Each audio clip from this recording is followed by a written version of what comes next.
Good morning students.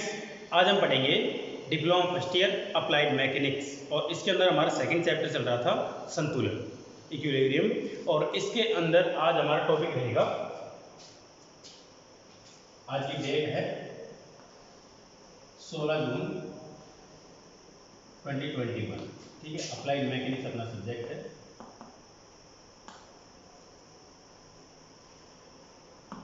और आज का हमारा टॉपिक है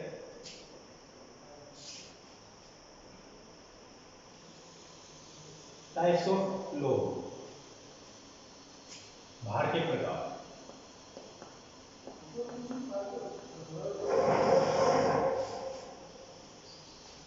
types of load,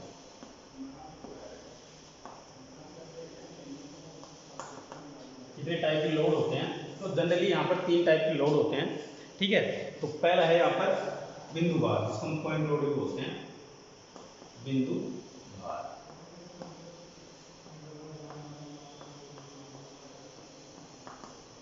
point load.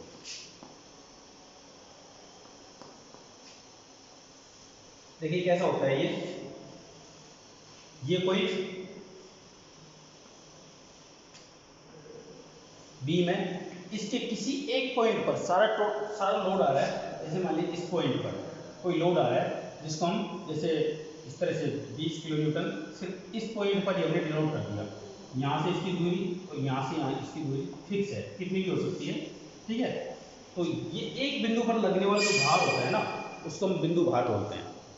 ठीक है, तो देखो यहाँ पर आपकी बुक में क्या दे रखा है, वह भार जो धरण के किसी एक बिंदु पर कार्य करता है, अर्थात भार द्वारा घेरा गया क्षेत्रफल यदि धरण की लंबाई की तुलना में नगण्य हो तो वह भार बिंदु भार कहलाता है। यह भार धरण के अक्ष के लंबवत या आनत लगा होता है, मतलब या तो ये बिल्कुल सीधा होगा या फिर हो सकता है ये इस तरह से हो। अगर ये किसी कोण पर भी होगा तो फिर हम इसको क्या करेंगे, एक्स अक्ष और वाई अक्ष की दिशा में इसको वियोजित कर इसका मान हम निकालेंगे। ठीक है, तो ये होगा हमारा बिंदु भार। अब नेक्स्ट पॉइंट है हमारा यूडीएल। एक मिनट डस्टर लिया था। दूसरा पॉइंट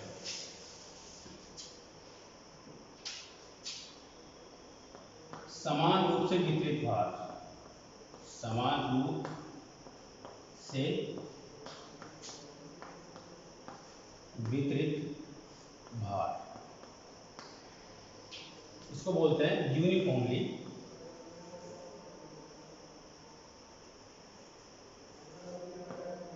डिस्ट्रीब्यूटेड लोड।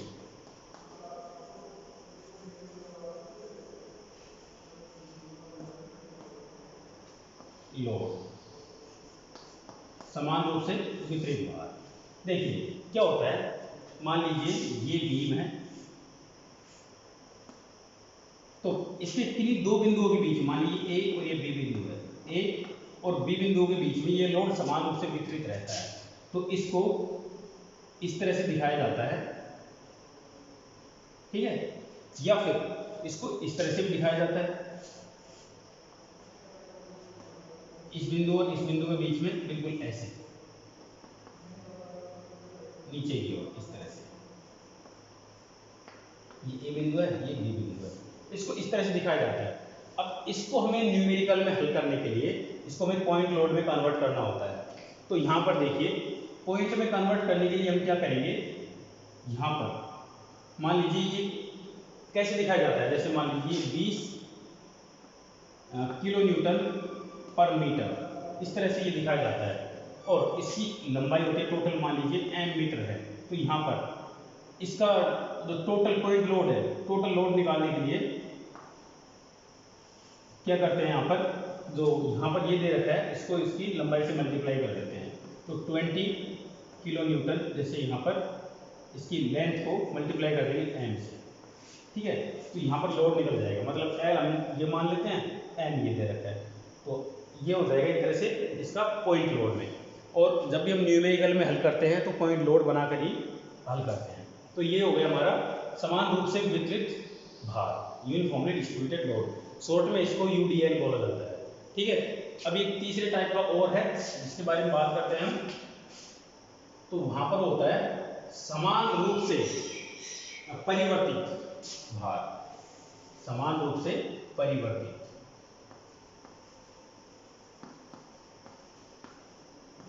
यहां पर इसको बोलेंगे वेरिएंट।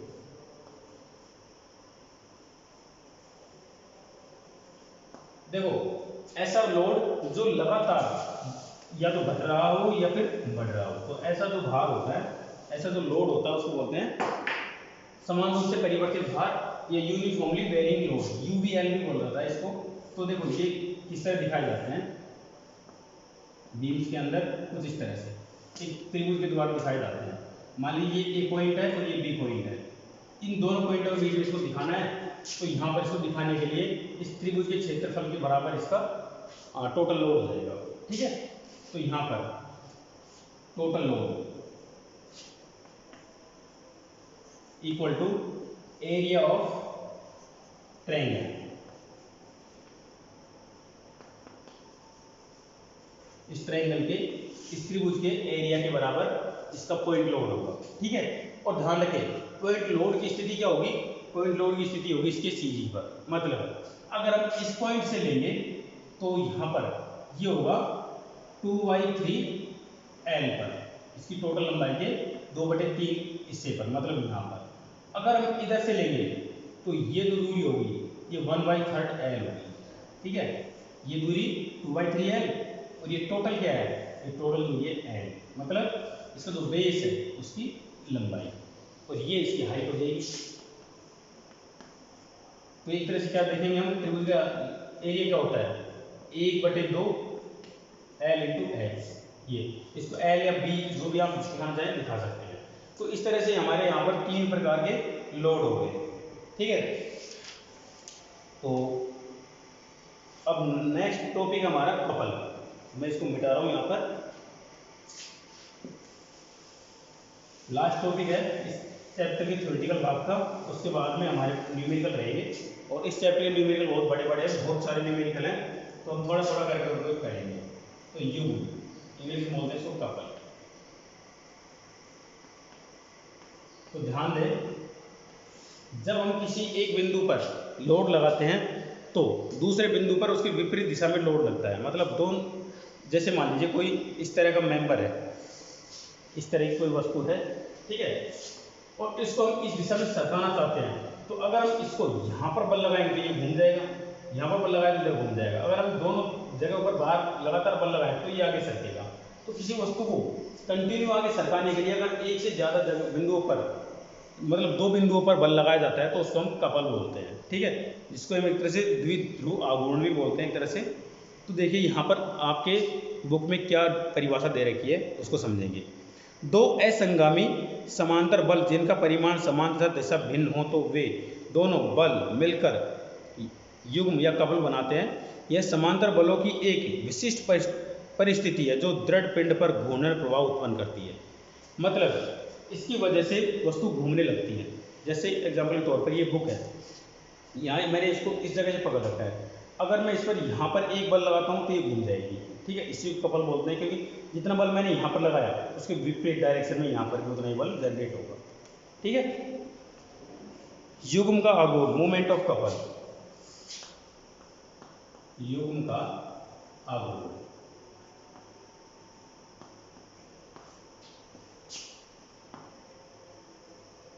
मूवमेंट ऑफ कपल,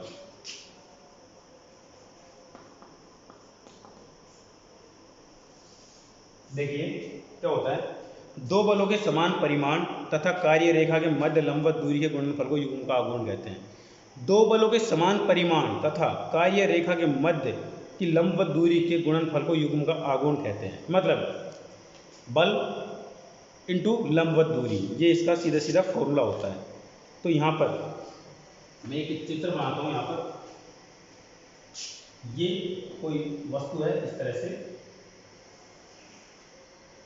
ठीक है, और ये इसका केंद्र है, यहाँ पर बल F लग रहा है ना, और यहाँ से यहाँ तक की जो दूरी है वो वैसे तो त्रिज्या है, लेकिन मान लीजिए हम यहाँ पर यहाँ से यहाँ तक जो दूरी है इसको d मान लेते हैं। तो इसका आघूर्ण क्या होगा, इसका आघूर्ण होगा, आघूर्ण को इंग्लिश में मूवमेंट बोलते हैं। तो m = फोर्स, फोर्स क्या है F इनटू परपेंडिकुलर डिस्टेंस। यहाँ पर परपेंडिकुलर डिस्टेंस क्या है, d। मतलब ये हमेशा परपेंडिकुलर डिस्टेंस पे ही लिया जाएगा, ऐसा नहीं है कि मान लीजिए इसका सेंटर यहाँ है और यहाँ से ऐसे ले ले, नहीं, ये जो फोर्स लगेगा ना इसके हमेशा परपेंडिकुलर ही लेना है, ठीक है। तो ये हो गया क्या, मोमेंट का फॉर्मूला।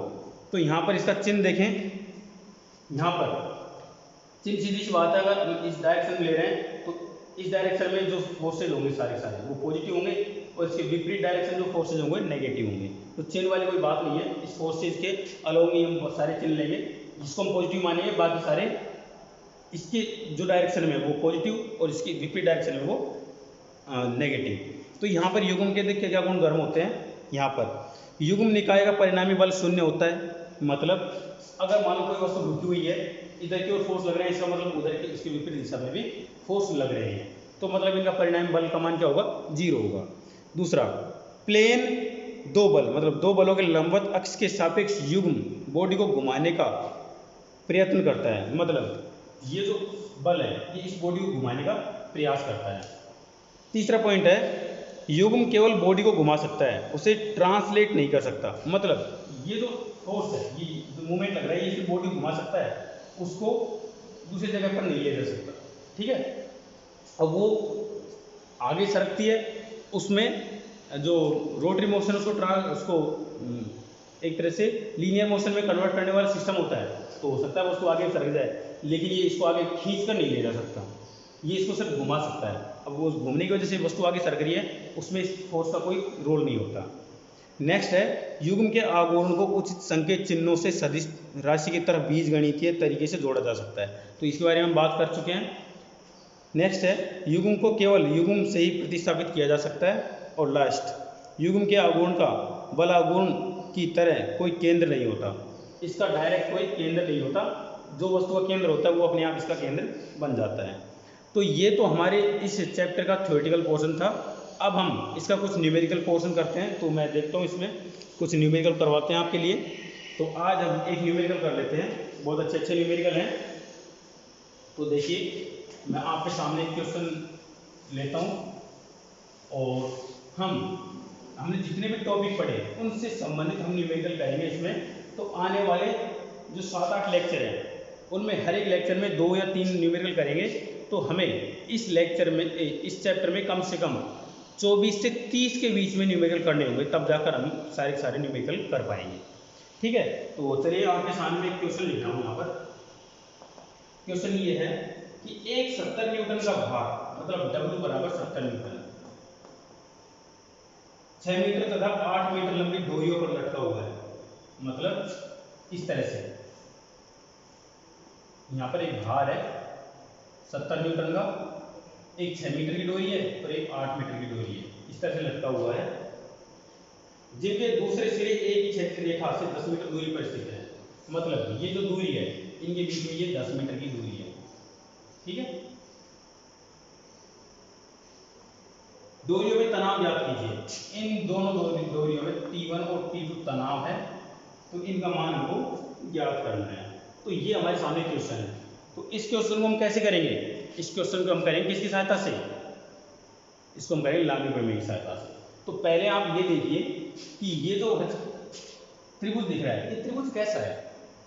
ये त्रिभुज अगर समकोण त्रिभुज हुआ तो हम इसमें त्रिकोणमिति की सहायता से इसमें साइन कोस का मान आसानी से निकाल सकते हैं, और जिसकी सहायता से ये क्वेश्चन आसानी से हल हो जाएगा। तो चेक करते हैं। देखिए यहाँ पर 6 का स्क्वायर प्लस 8 का स्क्वायर, बोधायन प्रमेय से क्या होगा? 6 से 36 प्लस 8 बटे 64, 36 और 64 कितना हो गया?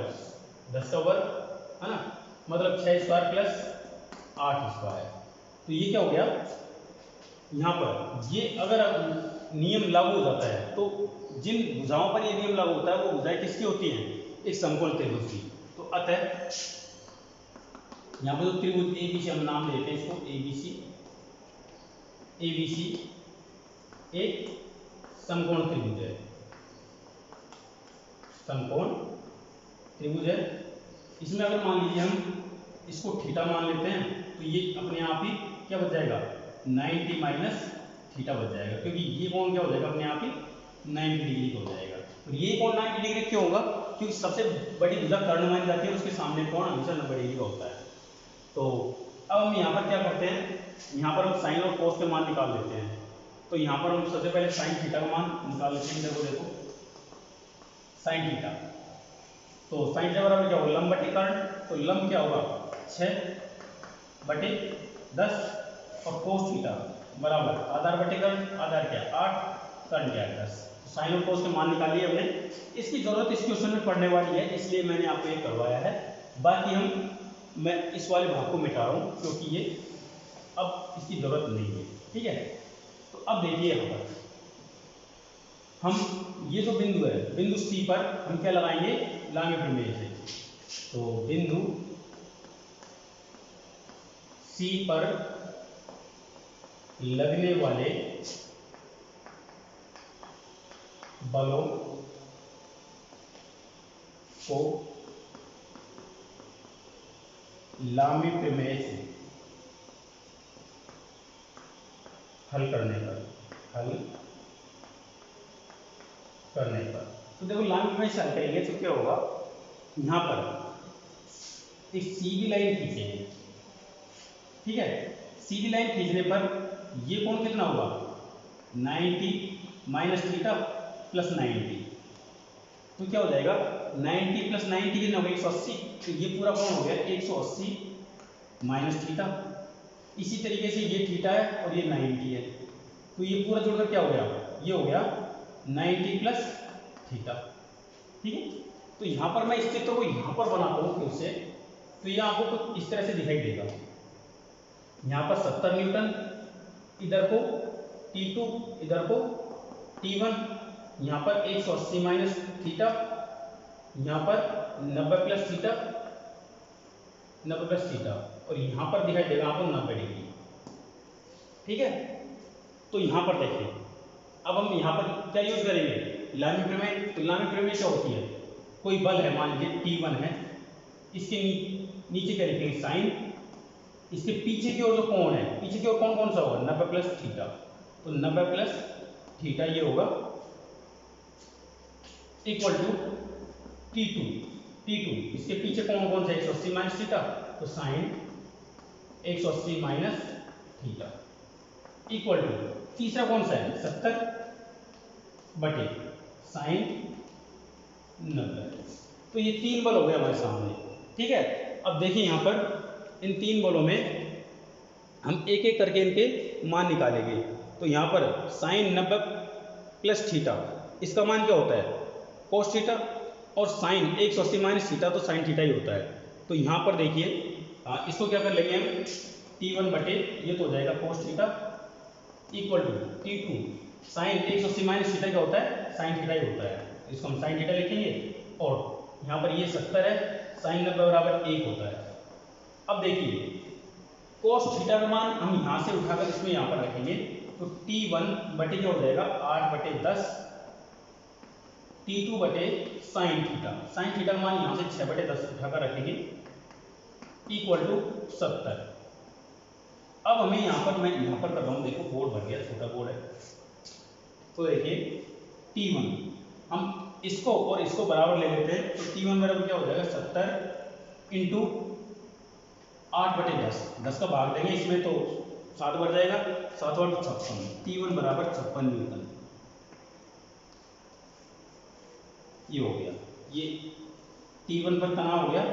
दूसरा देखिए T2 पर, तो T2 बराबर क्या हो जाएगा 70 इंटू 6/10, 10 से काटेंगे इसको 7 बढ़ जाएगा, तो 6 7 42, T2 बराबर क्या आएगा 42 न्यूटन।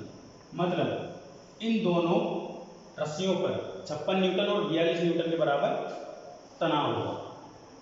तो ये हमारा क्या हो गया, जो पहला क्वेश्चन था वो हो गया। अब हम इसके बाद में आगे के जो न्यूमेरिकल करेंगे वो अगले लेक्चर में करेंगे, क्योंकि यहाँ पर अभी टाइम खत्म होने जा रहा है। तो वीडियो आपको कैसा लगा कमेंट करके ज़रूर बताएं, वीडियो को लाइक करें, अपने दोस्तों के साथ शेयर करें और चैनल को सब्सक्राइब कर लें। सब्सक्राइब करने के बाद में जो घंटी का चिन्ह है उसे ज़रूर दबाएं। चलिए मिलते हैं अगले लेक्चर में, थैंक यू।